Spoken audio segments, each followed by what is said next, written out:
اعوذ باللہ من الشیطان الرجیم بسم اللہ الرحمن الرحیم ثم انزل علیکم من بعد الغم امنۃ، پھر اس غم کے بعد اللہ تعالیٰ نے تم پر ایک اونگ نیند سی طاری کر دی، نعاسن امنۃ نعاسن یغشا طائفۃ منکم، کہ جو تم میں سے ایک گروہ کے اوپر جو ہے وہ طاری ہو گئی۔ اور یہ نیند جو آتی ہے یہ اطمینان قلب کا مظہر ہوتی ہے، کہ جیسے اب سب کچھ انسان نے بھلا دیا اور یہ کہ ایک اس کی کیفیت جو ہے ہو گئی ہے، تو یہ اللہ کی رحمت کے طور پر ہوا۔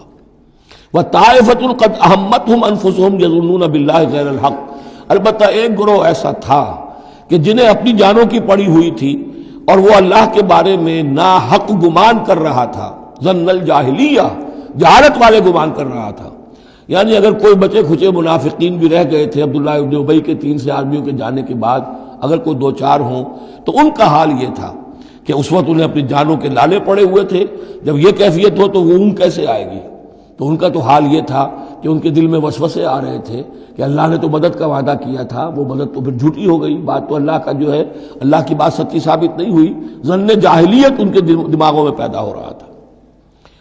وَطَائِفَةٌ قَدْ أَهَمَّتْهُمْ أَنفُسُهُمْ، انہیں اپنی جانوں کے لالے پڑ گئے، يَظُنُّونَ بِاللَّهِ غَيْرَ الْحَقِّ ظَنَّ الْجَاهِلِيَّةِ، وہ اللہ کے بارے میں گمان کر رہے تھے ناحق، کیونکہ جاہلیت کا ظن تھا۔ يَقُولُونَ هَلْ لَنَا مِنَ الْأَمْرِ مِنْ شَيْءٍ، اور وہ کہہ رہے تھے کہ ہمارے لیے بھی کوئی اختیار میں حصہ ہے یا نہیں۔ ہو سکتا ہے یہ وہ لوگ ہوں جنہوں نے اس وقت بھی مشورہ دیا تھا کہ جیسے حضور کی رائے تھی کہ مدینے کے اندر ہی محصور رہ کر جنگ کی جائے، ہماری بات نہیں مانی گئی تو ہمارا بھی کوئی اختیار ہے کہ نہیں، ساری بات محمد کی چلے گی صلی اللہ علیہ وسلم۔ یہ بھی جماعتی زندگی میں ہوتا ہے، انسان جو ہے پسند نہیں کرتا، ہر شخص چاہتا ہے میری بات بھی ہو، میری بات کو بھی مانا جائے، میری رائے جو ہے وہ بھی چلے۔ آخر ہم سب اپنے امیر کی رائے ہی مانتے رہیں، کیسے ہوگا؟ تو حل لنا من الامر من شیء، وہ ہمارے بھی اختیار میں کچھ ہے یا نہیں، ہمارا بھی کوئی اختیار ہے کہ نہیں۔ قل، کہہ دیجئے، ان الامر کلہ للہ، امر اور اختیار تو کل کا کل اللہ کے لیے ہے۔ یخفون فی انفسہم ما لم یبدون لک، اے نبی یہ اپنے دل میں وہ بات چھپا رہے ہیں ما لا یبدون لک، جو آپ پر ظاہر نہیں کر رہے۔ ان کے دل میں کیا ہے اب اللہ کھول کر بتا رہا ہے۔ یقولون لو کان لنا من الامر شیء، یہ کہہ رہے ہیں کہ اگر ہمارا اختیار چلتا، ہماری رائے مانی جاتی، ہمارے مشورے پر عمل ہوتا، ما قتلنا ہا ہونا، تو ہم یہاں قتل نہ ہوتے، یعنی ہمارے اتنے لوگ یہاں پر شہید نہ ہوتے۔ قل، اے نبی ان سے کہیے، لو کنتم فی بیوتکم، اگر تم سب کے سب اپنے گھروں میں ہوتے، لبرز الذین کتب علیہم القتل، تب بھی جن لوگوں کے حق میں اللہ کا فیصلہ ہو چکا تھا کہ وہ قتل ہوں، وہ تو کشا کشا میدان میں پہنچ جاتے، الی مضاجعہم، جو بھی ان کے کھیت رہنے کی جگہیں تھیں اللہ کے علم میں، انہیں وہاں پہنچ جانا تھا۔ یہ تو اللہ تعالیٰ کے فیصلے ہوتے ہیں، تمہاری تدبیر سے اس کا کوئی تعلق نہیں۔ جن کے لیے یہ طے تھا اللہ کے علم میں، اللہ کی مشیت میں، کہ انہیں یہ جو خلعت فاخرہ ہے، شہادت کی پہنانی ہے، وہ آتے خود بخود پہنچ جاتے، گھروں سے نکل کر آتے کشا کشا۔ وَلِيَبْتَلِيَ اللَّهُ مَا فِي صُدُورِكُمْ، اور یہ تو اللہ تعالیٰ اصل میں جھان پھٹک کر رہا ہے جو تمہارے دلوں میں ہے، اس کی ابتلا کر رہا ہے، آزما رہا ہے۔ وَلِيُمَحِّصَ مَا فِي قُلُوبِكُمْ، اور تاکہ وہ بالکل پاک اور خالص کر دے جو کچھ تمہارے دلوں میں ہے۔ وَاللَّهُ عَلِيمٌ بِذَاتِ الصُّدُورِ، اور اللہ تعالیٰ سینوں کے اندر کی مخفی باتوں کو بھی جانتا ہے۔ إِنَّ الَّذِينَ تَوَلَّوْا مِنكُمْ يَوْمَ الْتَقَى الْجَمْعَانِ، وہ لوگ کہ جو میدان جنگ سے چلے گئے اس دن جس دن کی 2 جمعیتیں ایک دوسرے کے مقابلے میں آئیں۔ یہ تذکرہ ہو رہا ہے کچھ ایسے حضرات کا کہ جو جنگ کی جب شدت ہوئی تو وہ جان بچانے کے لیے، جیسے کچھ لوگ کوہ احد پر چڑھے تھے، وہ ذرا اس سے آگے بڑھ کر میدان ہی سے فرار کر گئے۔ ان میں حضرت عثمان رضی اللہ تعالیٰ عنہ کا نام بھی آتا ہے۔ اب وہ کیفیت ایسی اضطراری کیفیت تھی کہ اس میں کسی سے کسی ضعف کا، کمزوری کا اظہار ہو جائے تو وہ بالکل ایک قرین قیاس بات ہے۔ جب حضرت عمر سے اظہار ہو گیا تو اور بہرحال حضرت عثمان رضی اللہ تعالیٰ عنہ کا درجہ تو ان کے بعد ہی ہے، وہ جذبات میں آ کر تلوار چھوڑ کر بیٹھ گئے۔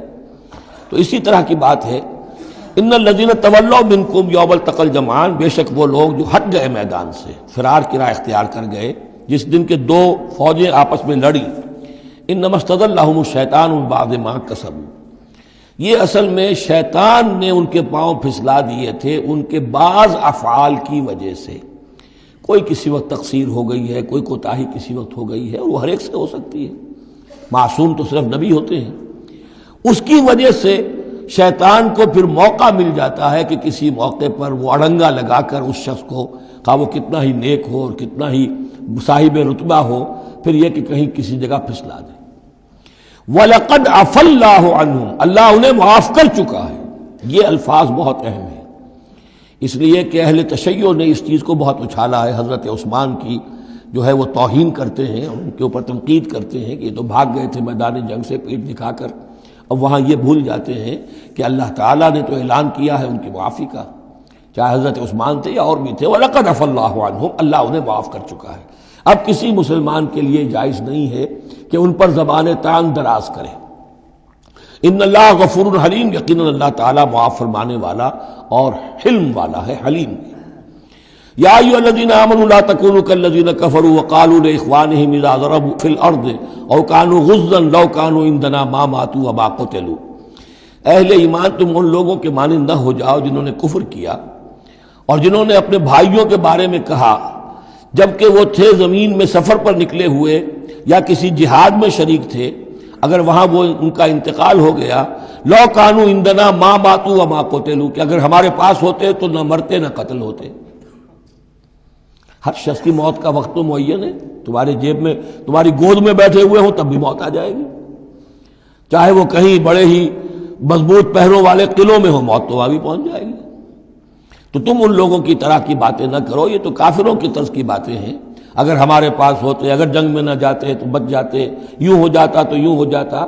یہ ساری باتیں در حقیقت جیسے ایک حدیث میں آتا ہے، حضور نے فرمایا ان کلمۃ لو تفتح عمل الشیطان.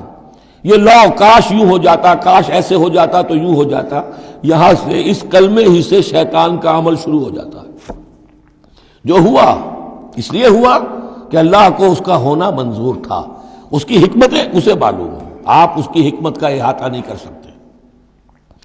یا ایھا الذین آمنوا لا تکونوا کالذین کفروا وقالوا لاخوانہم اذا ضربوا فی الارض او کانوا غزا لو کانوا عندنا ما ماتوا وما قتلوا لیجعل اللہ ذلک حسرۃ فی قلوبہم.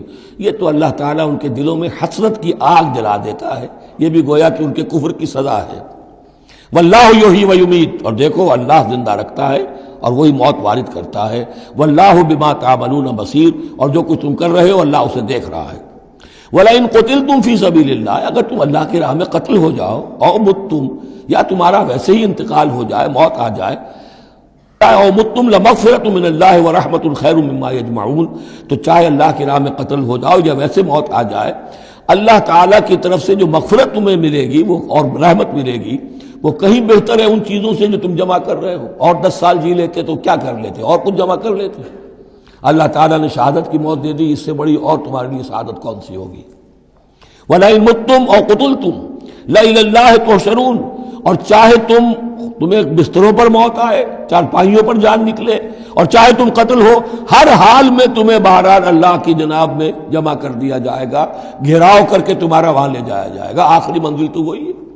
فرق کیا ہے کہ بستر پر پڑے ہوئے دم توڑ رہے ہیں یا یہ کہ میدان جنگ کے اندر شہید ہو گئے. صدق اللہ العظیم.